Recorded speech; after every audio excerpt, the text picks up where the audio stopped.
So, Anthony, Money in the Bank is around the corner. And I thought, instead of doing our match predictions, let's chat about who we think's going to win the Money in the Bank, or more importantly, who we want to win Money in the Bank.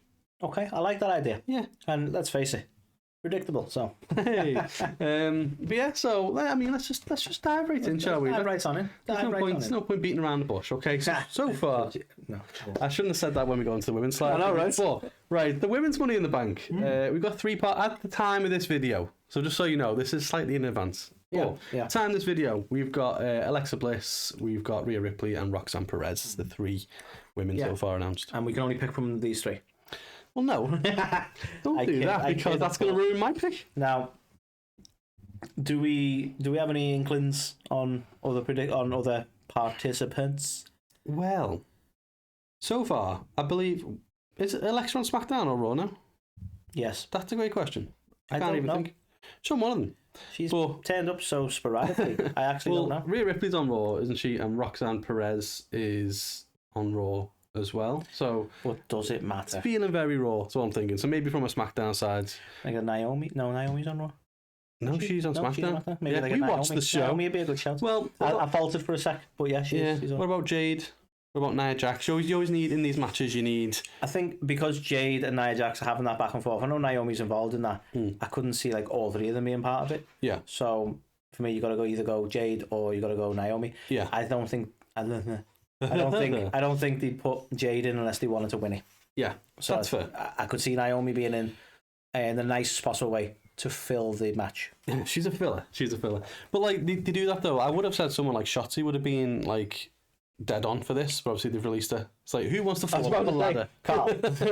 I'm glad you addressed that, because I'm like, I got some bad news. What? No, we're not that far behind. But yeah, you normally have people who are willing to jump off the ladders and stuff. Yeah. Then obviously you have a bunch of people who are there to catch them. Crazy. You know what I'm saying? Yeah. So I can see someone like if you jumpers, you have your catches. Jumpers and catches. Kind of like, I was going to say it's kind of like baseball, but you know, not much jumping, is there? I suppose. No, pitches and catches. Pitches and catches. But anyway, so this is what we know so far. It is. But let's go into who we want to win, shall we? And I'll start with you. Okay, well, obviously, I'm going to play it kind of safe here to pick a dominant force, Rhea Bloody Ripley. Rhea Bloody Ripley. Should we try and do the accents? We're chatting in New Zealand. I don't want to ruin it. Well, she's from Australia, so I know already. Let's be honest. Like, this is why I'm going to... This is why I'm going to ruin it. I don't know. Because... Wayne Rooney? I don't know. This is where I'm going to ruin it, I suppose, because it's a similar accent, similar area, right? So my head went like, well, we don't want to start trying to do an accent that they might perceive as a shit New Zealand accent, is all I'm saying. That's true. Right? I'm not saying I was trying to sound New Zealand. Any accent's going to be better than our accent, right? Yeah, so, maybe. Yeah. Our accent isn't the most charming accent in the world now. We're not Danny Hugh Grant, are we? Imagine Notting Hill with us. Oh, bloody hell! I don't know what that would be. Yeah, I get your points. So, it's kind of in a way, if you're looking at like, if you're in kayfabe, you go to safe bet, she's powerhouse, she's going to dominate in this match. But then from obviously a creative standpoint, you go, do they want her to win it? Like, already being such a main roster and mainstay kind of person. But that being said, I think there's some mileage, and the reason I've gone for this pick is because, yes, she's had title opportunities, and yes, she is a mainstay, but I think the pairing of her and Tiffy could be a good one. Ooh. So if she wins Money in the Bank and doesn't necessarily go back to Raw with it. Damn, that's interesting. That's so I'm thinking, because they're not saying she has to cash in on the Raw Women's Champion, she could come after Tiffy, assuming nothing happens with Tiffy's title. From a marketing standpoint, Mommy in the Bank. Nice. Fucking print that. That money is all I'm saying. Well, imagine if she wins it, right? She's current Money in the Bank. She's taking on the previous Money in the Bank winner, who currently holds the title. I think there's a bit of mileage there, and you like a good mirror match, and they're both powerhouses in the women's division, aren't they? So they are indeed in their own ways. Do you know what? I'm kind of liking this. Yeah. I'm liking this a lot. See. To be fair, I go with the goodies. Yes, you do. So that's a good pick. My pick, though, however, is going to be Chelsea Green. Yes, now you may be looking at me. Yeah. So you must be looking at me and thinking, "Hang on a minute. She lost her qualifying match, so she's not in it. So how can she win it?" But what they always do, and people forget this, is you have these qualifying matches, and then they go, "All you shit ones that didn't win. We have a final chance." Yeah. And I think this is where the Secret Service comes into play. Nice. and helps her get the win in this one. Yeah. And it's interesting because you mentioned the mirror match thing, and I do love a mirror match. And for me, both Tiffy and Chelsea have kind of got a bit of a mirror match from a gimmick personality wise, not so much a I don't want to throw this in because I know this is going to upset you, right? I could see, Triple H is creative, doing a bit of twattery with this and going, you know what, we had somebody cash in for the US title before. Oh, don't. She won her belt back. No. I'm just going to say, she's going to win and she's going to try and get her belt back because they've done it before with the Money in the Bank. It's anyone else. The precedent is set. It's anyone else other than Austin Theory cashed in for a title that wasn't the world title. He was the first one to do it, and what you were really annoyed when he did. Fucking idiot. No, but again, I support what he did because he was not going to get anywhere near the main title belt, so he went with the logical choice of one he could obtain. It makes sense to me. But he would have got near to the belt if he fucking cashed in on it. Do you know what I mean? That's the nearest he would have got. I would argue a more creative cash in would have been better. Yeah. Than going, this is just not going to happen. I can't think of a way to do this. Yeah.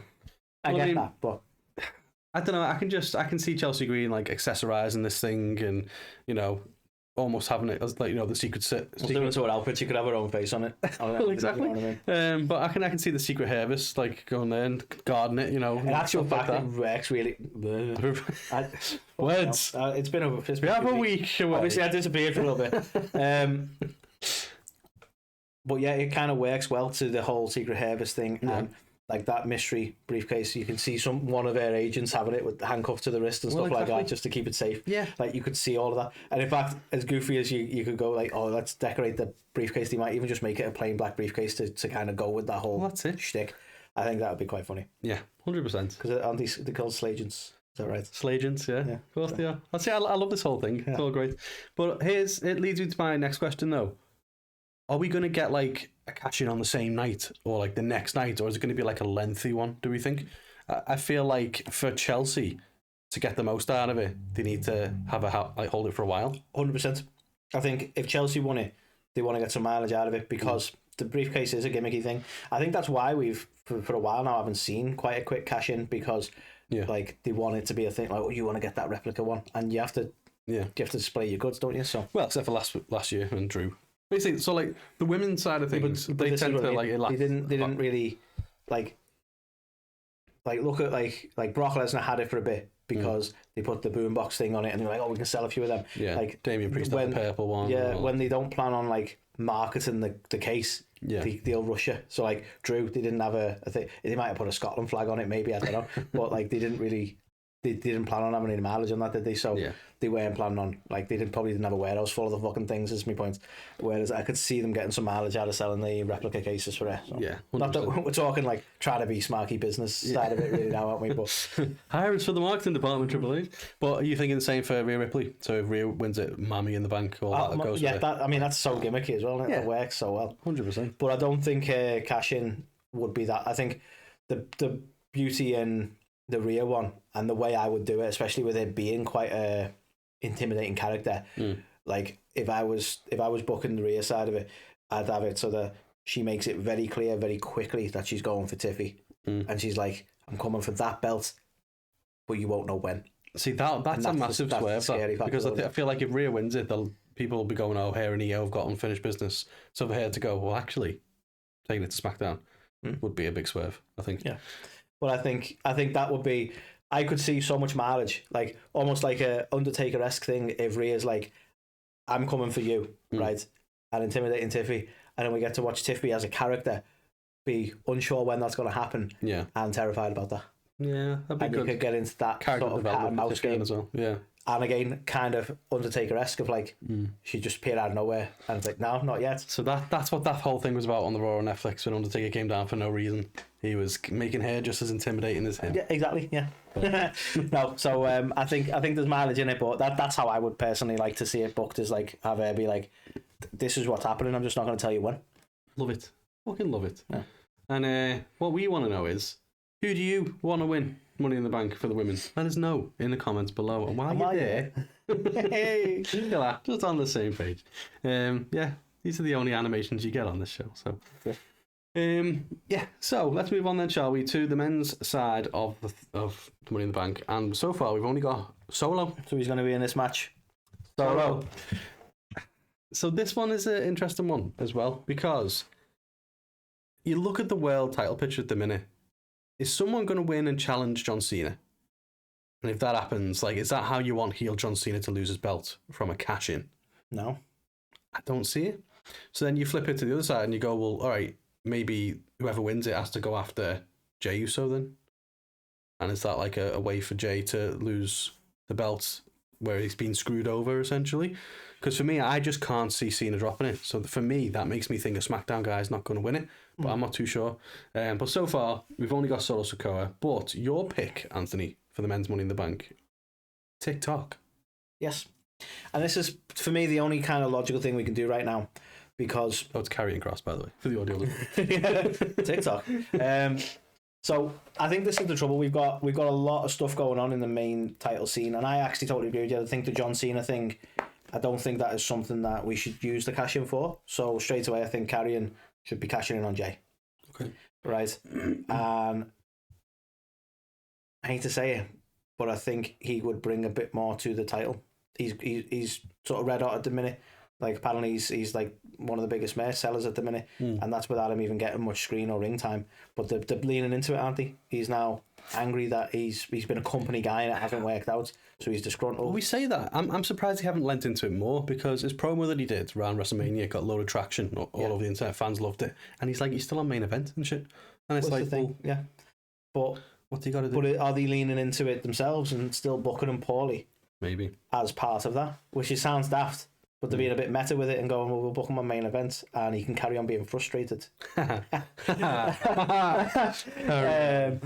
then, I still think we're going to move to Killer Cross.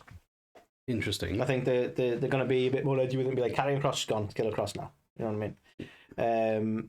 And I think if he can cash in, I think he needs to be successful in that cash in. Yeah. So I think, he should cash in on Jey, and there's no disrespect to Jey, but I think he should win. Damn. And then we'll go, right, let's give him a title and let's see what he does with it. Okay. I like it. Like, if now isn't the time for him, I don't know when it is. And you know what I mean? I'll be honest, this is one of them scenarios where we're talking about, like, selling the briefcase kind of thing. I actually think his whole character and his whole demeanour, I don't think it's the type of person where you're going to have the gimmicky briefcase. You know what I mean? Or they have it. Well, every now and again they pop it down and they open it and Scarlett pulls out the sand timer thing. The egg timer. Ding! Easter. Gobbledygooker. No, pulls out the sand timer again. But I feel like because the sand timer's already a gimmicky thing, like, similar to the lamp from Bray, you wouldn't be pulling the lamp out of the briefcase. The lamp is the gimmick in itself. Yeah, I suppose. So I think he's already got the gimmicky thing that you could sell. You could sell the egg timer. I'm doing it now as well. All about the marketing, isn't it? You could sell the sand. The hourglass. Hourglass. The most useful piece. A fucking hourglass. That's the one. The most useful piece of WWE merch ever. It also tells the time. So I don't think you'd want to really market the briefcase. So they may actually do quite a fairly quick cash in on this one. Okay. Interesting. So I'm going to flip the script. Okay. Flip it, man. I'm feeling Usi. We're going Sami Zayn. Interesting. Okay. Again, to Jey then. To Jey. Sami Zayn seems a bit wild, so yeah, I'm guessing. I just think the history from the whole bloodline thing and the fact that they've been Usi for a long, long time. Like with Kevin Owens out the picture, it's so weird. Whenever Kevin Owens is injured or whenever Sami's injured, I feel like them two just kind of coast around a bit. Yeah. I don't mean that in a bad way. Not that they're happy to coast, but it's just like there's nothing for them because they're just meant to fight forever. Yeah. But Kevin Owens out again, and I'm like, well, Sami Zayn's now kind of part of this Seth Rollins thing or whatever, but if nothing kind of goes further with that and he doesn't end up turning on like Punk and joining, which I don't think is going to happen, then it's like, well, what's next for him? So in my mind, it's like, well, why not? Like, you remember how white hot it was when he took on Roman in Toronto? Yeah. I'm sure we'll be back in Toronto pretty soon. A match between him and Jey would be pretty baller. Exactly. So I think just from a history standpoint, Jey and Sami, I feel like there's a compelling story there you can tell. I don't think like Sami would cash it in and screw him over. I think it'd be an honourable cash in. But I could see from a storyline standpoint having Sami, and it's like, I don't want to disrespect Jey, but it's like no one ever thought Jey would be a world champ. Yeah, just didn't, and he has become. Yeah, and it's almost like, well, no one ever thought Sami's going to be a world champ. And really speaking, can he? Well, there was a moment there you thought, Is he? Yeah. Because he got so fucking white hot over in the Bloodline storyline. Yeah. That is like, for a moment there, you're like, hang on. There's so many times You're going to fucking do this? in that Roman Reigns title reign where you just were convinced that he was going to drop it and he didn't. Yeah. And that was one of them. Yeah. Drew in Wales, the first Clash of the Castle. So it's not like you can go, oh, it's unrealistic. It's like, well, there was a moment when like most of us thought that was going to happen. Yeah. You know. So it could still happen. I just want to see Sammy beat Uzi again. Yeah. Because he's shown that he can, you know, he's got fantastic character work. And I feel like he's just... Well, I've said it before and I'll say it again. I loved his paranoid one where he thought he was being screwed over all the time. I really wanted that to like culminate in him finding out he was actually right the whole time. And it kind of never went anywhere, sadly. But that would have been the funniest part for me. It would have been. But yeah, now he's just kind of like plucky underdog Sammy again. It's like, oh, I've seen that a million times. So for that reason, I want it to be Sammy. Okay. But yeah, there are predictions. For the men's side as well, people we probably should have spoke about who we think might still be in it. The likes of Miro, the likes of Aleister Black, like Penta, Rey Fenix. I mean, we've got a ton of good talent now, and this is kind of the problem, isn't it? You can't... Do you throw more Money in the Bank, and then, well, somebody has to lose. You know what I mean? Yeah. Like, this is the thing. This is always the danger, because, like, not so much, like, for us, we're just going to enjoy the show and see what happens, but, like, I've seen so many people being like, oh, finally, Aleister Black's back home, and they're going to use him right this time. And then, finally, Miro's back home, and they're going to use him right this time. You're like, guys, they can't use everyone right. So, and someone's mid-carding their fucking time here. Well, and like, it's because of people like CM Punk, for example, who's still around the fucking main event scene. Do you know what I mean? Like, he won't drop. And we haven't mentioned him, but it's probably worth discussing because a lot of people want that Money in the Bank match between Cena and Punk to recreate the Summer of Punk and all that. What happened? Do you think we get that? Is that a chance of that? There's a weird... I hope they acknowledge it and lean into it like further down the line. But if they're going to lean into stuff like that and have like, you know, the recreating the Summer of Punk, they need to acknowledge the fact that Punk was the one spending his Summer of Punk like rinsing people for like bringing legends in and all this kind of stuff. And it's like, you guys are you guys are the OGs and you're monopolizing the main event scene. So you're screwing people over the way you always moaned about. And like for me, that's where Punk... I know it's hard because I think they've kind of semi-made Punk a little heel at times. Probably a bit more tweenery at this point.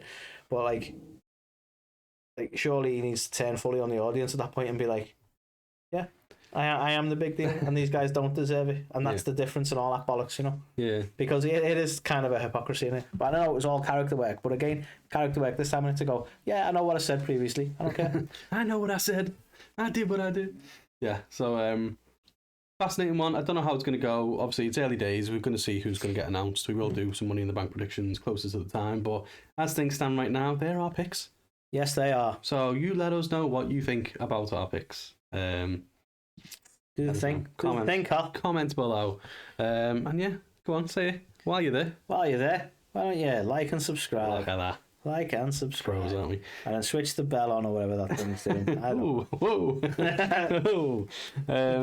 So yeah, they were our predictions. Let us know what you think, and we will catch you on the next one. A to the K.